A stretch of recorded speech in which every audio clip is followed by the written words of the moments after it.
বাংলাদেশের সশস্ত্র বাহিনীর সবচেয়ে দুর্বল জায়গা সম্ভবত ছিল বিমান বাহিনী। এই সরকারের আমলে বিমান বাহিনীর এক ধরনের আধুনিকায়নের চেষ্টা আমরা দেখতে পাচ্ছি, যেটাকে আমরা ওয়েলকাম করি। যদিও এই সরকার সিদ্ধান্তগুলো নেওয়া এভাবে ঠিক হচ্ছে কিনা, নাকি নির্বাচিত সরকারের করা উচিত ছিল, এই প্রশ্নগুলো আসে। তারপরও আমরা মোটা দাগে এটাকে সমর্থন করি। গতকাল একটা নিউজ হয়তো অনেকের চোখে পড়েছে, সেটা হচ্ছে বাংলাদেশ সরকার ইটালি থেকে ইউরোফাইটার টাইফুন ফাইটার জেট কেনার চুক্তি করতে যাচ্ছেন। মানে প্রাথমিক তার আগ্রহ দেখিয়েছেন, এখনও চুক্তি হয়নি, দূরে আছে। এটা নিয়ে আমি মনে করি আমাদের জনপরিসরে কথা হওয়া দরকার ছিল। কেন কথা হওয়া দরকার ছিল, কেন এই ফাইটারটাই আবার কেনার কথা হচ্ছে, এই আলোকগুলো জরুরি। আমরা খেয়াল করেছি কিছুদিন আগে চায়না থেকে 20টা J-10C ফাইটার কেনার জন্য বাংলাদেশকে বিক্রি করার জন্য চায়না রাজি হয়েছে। এটাকে আমরা ওয়েলকাম করেছি, কারণ সাম্প্রতিক সময়ে ভারতের সাথে যখন সংঘর্ষ হলো পাকিস্তানে, তখন J-10C ফ্রান্সের ডেসল্ট রাফাল, যেটা ভারতের আছে, খুবই আধুনিক একটা ফাইটার হিসেবে কনসিডার করা হয়। এবং এতদিন পর্যন্ত পারসেপশন ছিল যে ইউরোপিয়ান ফাইটারগুলো স্ট্যান্ডার্ডে, মানে পারফরমেন্সে চাইনিজ ফাইটারের চেয়ে মাচ বেটার, সেরকম একটা ফাইটার অন্তত একটা বা দুটো ডাউন করেছিল J-10C দিয়ে। সো J-10C একটা কমব্যাট সিচুয়েশনে সে তার এক্সপিরিয়েন্স বা তার ক্যাপাবিলিটি দেখিয়েছে। এটা ইম্পর্টেন্ট যখন মুখোমুখি দুটো ফাইটার হয়েছে। আমরা আধুনিক সময়ে এই প্রত্যেকটা কিন্তু একই, যেমন ডেসল্ট রাফালের কথা বললাম, J-10Cর কথা বললাম, ইউরোফাইটার টাইফুনের কথা বললাম, এগুলো সব আসলে multi role fighter. Multi role fighter মানে হচ্ছে একটা সময়, আমি অনেক আগে একটা ভিডিওতে বলেছিলাম, আমি জানি না আপনাদের যারা শুনেছেন, যাই হোক আমি আবার একটু বলি। একটা সময় ফাইটারের কতগুলো ক্লাসিফিকেশন ছিল, একটা ফাইটার এক এক কাজ করতো। একটা ফাইটার ফাইট করতো, ডগ ফাইট করতো, আরেকটা ফাইটারের সাথে সে ফাইট করতো। একটা ফাইটার রেকনেসেন্স করতো, সে গোয়েন্দা বৃত্তি করতো, অনেক উপরে উঠতো, এগুলো একটা বিশেষ ধরনের তৈরি ফাইটার ছিল। ইন্টারসেপ্টার ছিল, সে আরেকটা ফাইটার আরেক দিকে আসে, সে তাকে বাধা দেওয়ার চেষ্টা করতো। গ্রাউন্ড অ্যাটাকের জন্য ফাইটার ছিল, বম্বার ছিল, মানে এক এক রকম।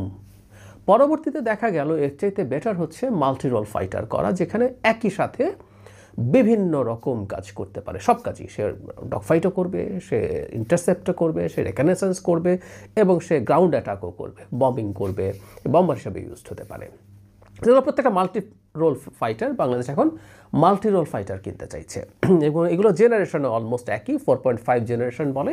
এগুলো 5th জেনারেশনের সাথে বেসিক পার্থক্যটা হচ্ছে 5th জেনারেশনগুলো খুবই স্টেলদি হয়, মানে ওগুলো রেডারের যে ক্রস সেকশনটা খুব ছোট হয়, রেডারে খুব বেশি ধরে ফেলা যায় না। আমি আগেও একদিন বলেছি যে আমেরিকার F-22 র্যাপ্টার আছে, F-35 আছে, রাশিয়ার Su-57 আছে, এগুলো হচ্ছে 5th জেনারেশন। যাই হোক, এগুলো 4.5 জেনারেশনের মতো, 4 to 5, 4.5 এরকম। কারণ প্রত্যেকটা, মানে এটা একটু জেনে রাখা ভালো, ইউরোফাইটার টাইফুন বললেই হবে না, এটার অনেকগুলো ভার্সনস আছে, ভ্যারিয়েন্টস আছে, কতটুকু আপগ্রেডেড আছে, সে কী ব্যবহার করছে, কী ধরনের অস্ত্র ব্যবহার করছে, কী ধরনের এভিয়নিক্স ব্যবহার করছে, কী ধরনের ইঞ্জিন ব্যবহার করছে, এগুলো অনুযায়ী কিন্তু মানের বিরাট পার্থক্য হয়। সেম গোজ উইথ রাফাল, সব কিছু একই রকমভাবেই হয়। J-10-এর ক্ষেত্রে আমরা J-10C ভার্সনটা পাবো, সেটা কতগুলো ক্যারেক্টারিস্টিক্স আছে।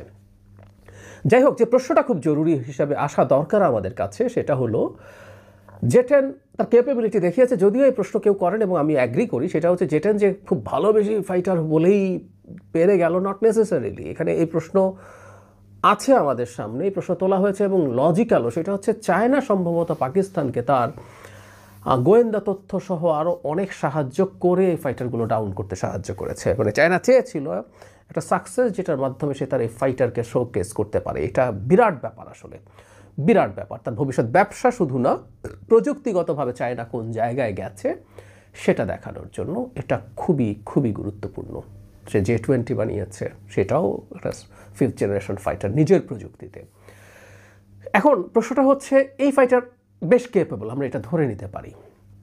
প্রশ্ন হচ্ছে অন্য জায়গায়, সেটা হলো তাহলে আমরা এগুলোর বেস ভ্যারিয়েন্টের যে দাম, সেটার প্রায় দ্বিগুণ দামের একটা ইউরোফাইটার টাইফুন খুবই এক্সপেন্সিভ একটা বিমান, এবং এক্সপেন্সিভ বিমান হলে শুধু না, এটার মেনটেনেন্সও খুব টাফ। আমি একটা উদাহরণ দিই, আমাদের অনেকের ধারণা নেই, এসব বললেই কেউ বলবেন বাংলাদেশ কেন কিনছে ফাইটার, আমরা এসব এর পেছনে খরচ না করে আমরা শিক্ষা স্বাস্থ্যের প্রতি খরচ করলে সবচেয়ে ভালো হতো। এগুলো বোকা বোকা কথা, ছোটোবেলা থেকে এগুলো শুনতাম এবং এগুলো একরকম বিশ্বাসও করতাম, খুব বলতামও। পৃথিবী যেদিকে যাচ্ছে, একটা শক্তিশালী সামরিক বাহিনী না থাকলে আত্মমর্যাদাশীল জাতি হিসেবে টিকে থাকা দূরেই থাকুক, আমাদের সার্বভৌমত্বই থাকবে না। শিক্ষা স্বাস্থ্যের দিকে খেয়াল রাখা তো পরের কথা। যেটা বলছিলাম, মানে ফাইটারগুলোর অপারেশন করা অনেক কস্টলি, কারণ এগুলো মেনটেনেন্স লাগে, একটা আয়ু আছে, সব যদি যোগ করে, মানে সে অস্ত্র ব্যবহার করবে না, জাস্ট ওড়াবে। এটা ডিপেন্ড করে তার কোন জেনারেশনের ফাইটার।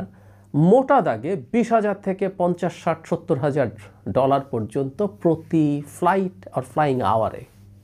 F-35, F-22 এগুলো অনেক বেশি খরচ, কিন্তু 4 to 4.5 জেনারেশন একেবারে 20 থেকে 40-50 হাজার ডলার, মানে কমিও যদি ধরি 1 ঘন্টা একটা বিমান উঠলে 25 লাখ টাকা থেকে এরকম 60-70 লাখ টাকা খরচ হয়ে যায়। ফলে আমরা যখন একটা দামি বিমান কিনি, শুধু দাম দিয়ে কিনে যে তা না, ওইটা ট্রেনিংয়ের জন্য আমরা যখন ফ্লাই করব সেটা অনেক বেশি খরচই হয়ে যাবে। জেটের চাইতে একটা ইউরোফাইটার টাইফুন ওড়ানোর জন্য আরও বেশি খরচ হবে। তারপর আমরা কেন কিনছি, আমি আমার ধারণাটা বলতে পারি, কিন্তু আবারও বলছি এগুলো নিয়ে আলাপ হওয়া দরকার আছে। আমরা এগুলো সবগুলোকে, আপনি যদি এগুলোর মানে ক্যাপাবিলিটি বা এগুলো যেসব স্ট্যাটিস্টিক্স আছে সেগুলো, স্পেসিফিকেশনস আছে সেগুলো পাশাপাশি নেন, দেখা যাবে আসলে মোটা দাগে এগুলোর মধ্যে খুব বেশি পার্থক্য নেই। ইউরোফাইটার টাইফুন রাফাল জেটের সাথে J-20 বা F-35, F-22 ম্যাসিভ পার্থক্য গড়ে দিতে পারে হয়তো, কারণ ওগুলো স্টেলথি। কিন্তু এগুলোর মধ্যে পারস্পরিক যদি প্রচুর ডগ ফাইট হতে থাকে, একবার এক একজন জিতবে পরিস্থিতি এরকম। এর মধ্যে আমি আরেকটা ফাইটারের নামও আনতে চাই, সেটা রিসেন্টলি বেশ কয়েক বছর থেকে বেশ আলাপে আছে। সেটা হলো ইউরোপে তৈরি, কিন্তু এই ইউরোফাইটার টাইফুন বা ডেসর রাফালের মতো এত বেশি এক্সপেন্সিভ না, আবার জেটেনের চেয়ে এক্সপেন্সিভ। এটা হলো JS-39 গ্রিপেন। এটা সুইডিশ একটা এয়ারক্রাফট, এটাও 4.5 জেনারেশনের আছে। এভিয়ানিক্স এবং আর্মামেন্টের ক্ষেত্রে খুবই কম্পেয়ারেবল। আবারও বলছি, হিসাব করলে এক এক দিকে বেশি হয়, এই জন্য কোন ফাইটারটা কেনা হবে সেটা আসলে সবসময় ডিসাইড করা সোজা না। কিন্তু যে কথাটা বলছিলাম আসলে, তাহলে কেন এটা কেনার কথা হচ্ছে? আমরা যে কয়টা ইউরোফাইটার টাইফুন যদি শেষ পর্যন্ত কিনি বা রাফাল, একটু বলে রাখা ভালো, ইউরোফাইটার টাইফুন মূলত ইউরোপিয়ান একটা বিমান। ব্রিটেন, তারপরে জার্মানি, ফ্রান্স, প্রথম দিকের কথা বলছি, ফ্রান্সও ছিল, ফ্রান্স, ইটালি, এরা মিলে এই ফাইটারটা তৈরি করতে যায়। একটা পর্যায়ে ফ্রান্সের কাছে এটার স্ট্যাটিস্টিক্স বা স্পেসিফিকেশনস নিয়ে ডিবেট তৈরি হয়, তারা বেরিয়ে গিয়ে তারা যে রাফাল তৈরি করে। এটা আরেকটু এক্সপেন্সিভ এবং কেউ আ বিট মোর ক্যাপেবল বলে কোনো জায়গায়, বিশেষ করে আবার রাফালের এয়ারক্রাফট ক্যারিয়ারের ভার্সন আছে, সুতরাং এটা চাইলে এয়ারক্রাফট ক্যারিয়ারে ল্যান্ড করার মতো ভার্সন তৈরি করা যায়। তো যাই হোক, এগুলো সব কম্পেয়ারেবল জিনিস, কিন্তু প্রত্যেকটাই ডেসল্ট রাফাল আর ইউরোফাইটার টাইফুন কাছাকাছি দামের, গ্রিপেন একটু কম দাম, কিন্তু জেটের চাইতে ইউরোফাইটার টাইফুন আর রাফাল ডাবল দাম। তাহলে কেন আমরা কিনতে যাচ্ছি? একটা জিনিস আমাদের মনে রাখা দরকার, আমি জানি না কারণ এটা কিনা, কিন্তু আবারও বলছি এগুলো আলাপ করা দরকার ছিল আমাদের সামনে। আমরা মানে এই কথাগুলো পাবলিক স্ফিয়ারে থাকা দরকার, যুক্তি আসা দরকার, ডিবেট হওয়া দরকার। আমাদের সামরিক বিশেষজ্ঞরা আছেন, আমরা এগুলো শুনতে চাই তাদের কাছেও। বলা হয় না, এটা আসলে সত্যিকার অর্থে এটা করা উচিত, সেটা হচ্ছে একটা দেশের মিলিটারি হার্ডওয়্যারের ডাইভার্সিফিকেশন থাকা দরকার, খুব জরুরি।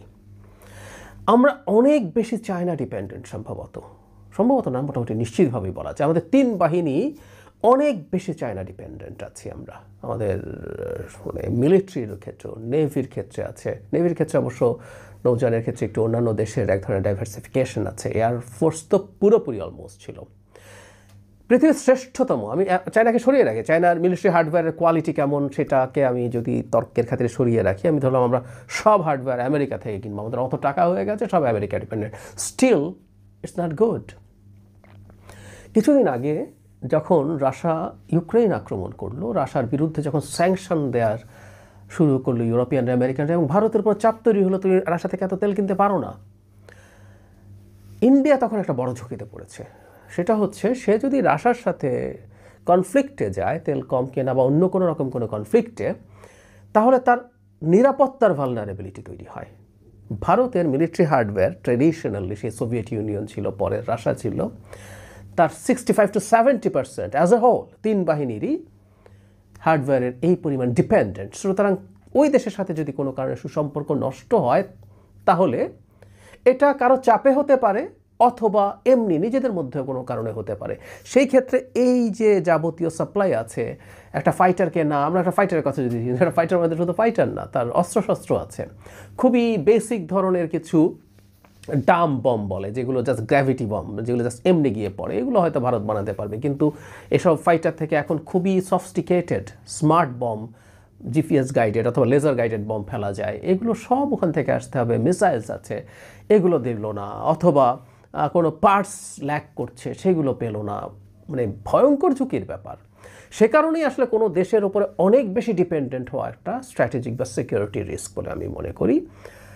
বাংলাদেশ চায়নার উপর অনেক বেশি ডিপেন্ডেন্ট। এখন আমরা 20টা কিনলাম জে-10C, আমরা ধরে নিলাম 10টা ইউরোফাইটার টাইফুনের দামে আরও 20টা পেতে পারতাম, কিন্তু এই যে ডাইভার্সিফিকেশন হলো আমার, এটা সম্ভবত ভালো হবে এবং এটা এই কারণেই হয়ে থাকতে পারে বলে আমরা ধারণা করি। আর ইউরোফাইটার টাইফুনের একটা বড় মানে তথ্য আছে, এটা অবশ্য খুব গুরুত্ব না দিলেও তথ্যটা ইম্পর্টেন্ট। মানে বলা হয় যে কোনো অস্ত্রের কমব্যাট ক্যাপেবিলিটি দেখা হয়, যে আমরা জে-10C একটা কমব্যাট ক্যাপেবিলিটি দেখলাম, রাফালের বিরুদ্ধে হয়েছে। ইউরোফাইটার টাইফুন অনেক ক্ষেত্রেই কমব্যাট এক্সপিরিয়েন্স আছে, অনেক। মিডল ইস্টে প্রচুর ইউরোফাইটার টাইফুন ব্যবহার করা হয়েছে, সিরিয়াতে, ইরাকে, লিবিয়াতে, যদিও এটা আসলে তেমন কোনো চ্যালেঞ্জ ফেস করে নাই। এই জন্য কেউ বলতেই পারেন যে এটা সেই অর্থে টেস্ট না, কারণ ওইসব দেশের এমন কোনো ফাইটার ছিল না যেটা এটাকে ইন্টারসেপ্ট করার চেষ্টা করতে পারে, অথবা ওদের তেমন কোনো এয়ার ডিফেন্স সিস্টেম ছিল না যেটা এগুলোর প্রতি রিয়াল চ্যালেঞ্জ তৈরি করতে পারে, এটা ফ্যাক্ট। সে কারণে ওই অর্থে পরীক্ষায় তারপরে কমব্যাট ক্যাপেবিলিটি এক্সপিরিয়েন্স আছে। তো এইটা কারণ হতে পারে। এখন আমার প্রশ্ন হচ্ছে, এটা যদি কারণ হয়, আমরা JS-39 গ্রিপেন কি বিবেচনা করেছিলাম? এই ফাইটারটা অবশ্যই ইউরোফাইটার টাইফুন বা রাফালের চাইতে খানিকটা কম ক্যাপেবল, সন্দেহ নাই, কিন্তু বেশ কিছু দেশ এটা কিনছে এবং এটার যথেষ্ট প্রশংসা আছে। এটার দাম, এটার মেনটেনেন্স কস্ট কম এবং এটা ফ্লাইং আওয়ার্স, আমি বারবার বলছি, টাইফুন বিশেষ করে অত্যন্ত এক্সপেন্সিভ। বলা হয় রাফালের চাইতে টাইফুন মেনটেন করা বেশি এক্সপেন্সিভ। সো এগুলো কিন্তু আলটিমেটলি আমাদের সামনে একটা বড় মানে খরচের জায়গাও তৈরি করে। যাই হোক, এই বেসিক আলাপটুকু করে রাখলাম। আমাদের আসলে বুঝতে হবে না, সাধারণ নাগরিকদেরও বুঝতে হবে, সব কিছু বিশেষজ্ঞদের হাতে ছেড়ে দেওয়া যাবে না। সো এই আলাপগুলো আমাদের সমাজে হওয়া দরকার আছে। তবে এই একটা জায়গায় আমরা একমত থাকবো, এই সরকার, ভবিষ্যৎ সরকার, সব সরকারের পেছনে থাকবো, বাংলাদেশ তার সামরিক হার্ডওয়্যারের আধুনিকায়ন করবে। ভারতের মতো দেশের শত্রুভাবাপন্ন একটা দেশের বিরুদ্ধে আমাদের অন্তত নিজেদেরকে রক্ষা করার মতো ক্যাপেবিলিটি ধীরে ধীরে গড়ে তুলতে হবে। আমাদের এটা খুবই জরুরি। আর একটা কথা আগেও বলেছি, আবারও বলছি, আমাদের স্ট্র্যাটেজিক এবং সিকিউরিটি ইন্ডিপেন্ডেন্স এনশিওর করতে হবে। ডক্টর ইউনূসের সরকার যেটা শুরু করেছেন ভবিষ্যতে চালিয়ে যেতে হবে। আমরা কি অস্ত্র কিনবো না কিনবো, আমরা দুটো পচা সাবমেরিন কিনেছিলাম, মিং ক্লাস সাবমেরিন, একেবারে প্রাচীন পুরনো, ওটা নিয়ে তারা যে রিয়্যাক্ট করেছে, আমরা কি করব না করব, শেখ হাসিনার সময় নাকি চেয়েও কিছু কিছু জিনিস পারি না, আমি বেশ উঁচু পর্যায়ের সামরিক কর্মকর্তার মুখ থেকে শুনেছি। এই জায়গা, এসব চলবে না। আমরা আমাদের প্রয়োজনে আমাদের টাকা, আমরা ফান্ড করি বলে না, বাপের টাকা, আমাদের বাপের টাকা, এই রাষ্ট্রের জনগণের টাকা খরচ করে আমরা আমাদের অস্ত্রশস্ত্র কিনবো, যেটা যেটা প্রয়োজন, যেভাবে প্রয়োজন কিনবো। এর মধ্যে ভারত বা কোনো দেশের কোনো বাগড়া আমরা গ্রহণ করব না। একই সাথে বাংলাদেশে আস্তে আস্তে সমরাস্ত্র উৎপাদনেরও চেষ্টা, বিশেষ করে ড্রোনের মতো, আরেকদিন এটা নিয়ে কথা বলবো। এটা খুব টাফ প্রযুক্তি না, এবং এখনকার পৃথিবীতে বিরাট দেশের সাথে একটা ছোট দেশের ভালো ফাইট দেওয়ার স্কোপ তৈরি করে দিয়েছে ড্রোন, বিশেষ করে ক্যামিকাজে ড্রোনগুলো, যেগুলো গিয়ে নিজে মানে অস্ত্র নিয়ে নিজে গিয়ে ধ্বংস হয়ে পড়ে। এগুলোরও নিজের দেশে তৈরি করা বা এগুলোকে এনকারেজ করা, যাতে আমাদের দেশের তরুণরা এগিয়ে আসে এগুলো তৈরি করার ক্ষেত্রে, আর আমাদের এই ডিফেন্স ইন্ডাস্ট্রি আরও যতটা সম্ভব বাড়িয়ে তোলা যায়, আমরা স্বাধীনভাবে সার্বভৌম দেশের মতো সেগুলো করবই।